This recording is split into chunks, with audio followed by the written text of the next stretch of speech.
It seemed to Yashim that there were 6 of them at least, after the front door banged and the young people raged upstairs and surged into Polevsky's drawing room, making a noise like porters with iron-shod trolleys on the cobbles of Galata Hill.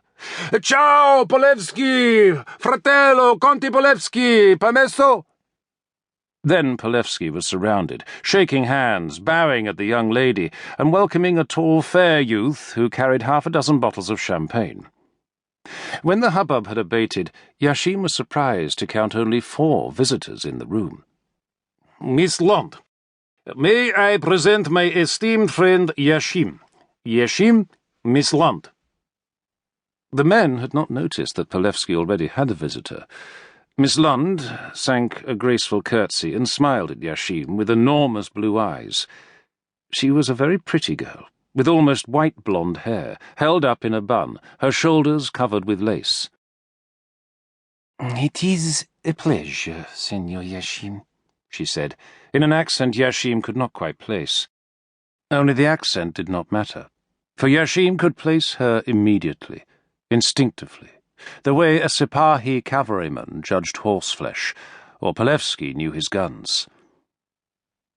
"We brought you some baklava, Count Polevsky."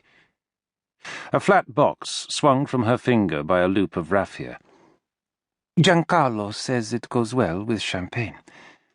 I think these are the best sort, but perhaps you will judge, Senor Yashim?" Yashim smiled. He was an intimate of the harem, and he knew women. When he saw the inclination of the plump shoulder, the trace of laziness around the bright blue eyes, he had recognized something in Miss Lund's ease that reminded him of the Gojdi. A Gojdi? Yes, he would swear she was that. No door was closed to Yashim, as it was to half the population of the city, screened by tradition and law into discreet spaces. Salamlik was the man's world, at the gate.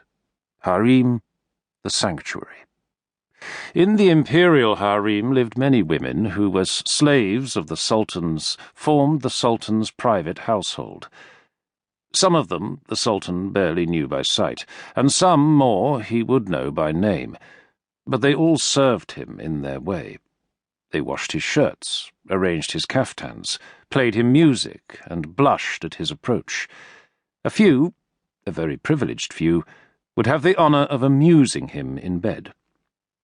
These girls were in his eye, as the saying went, the Gojdi, whose particular task was to bear the sultan a child, a son, and so ensure the continuation of the House of Osman, which had ruled the empire now for 6 centuries, making it the oldest royal line in Europe, and perhaps the world. If Miss Lund was the Gojdi, it did not take Yashim long to guess who in this room performed the duties of a sultan. Polevsky introduced his friends in turn. Giancarlo was the tall one, who would turn heads in an Istanbul street. Fair-haired and broad-shouldered, he looked well-fed and well-bred, with a high forehead and prominent cheekbones. His nose was big, and his teeth flashed very white when he laughed. He laughed often, and then his eyes went to Miss Lund, as though they shared a secret joke of their own. Raphael looked older, but probably wasn't. Maybe it was the spectacles, or the short dark hair that was already thinning a little. He shook Yashim's hand and looked to the ground with a smile.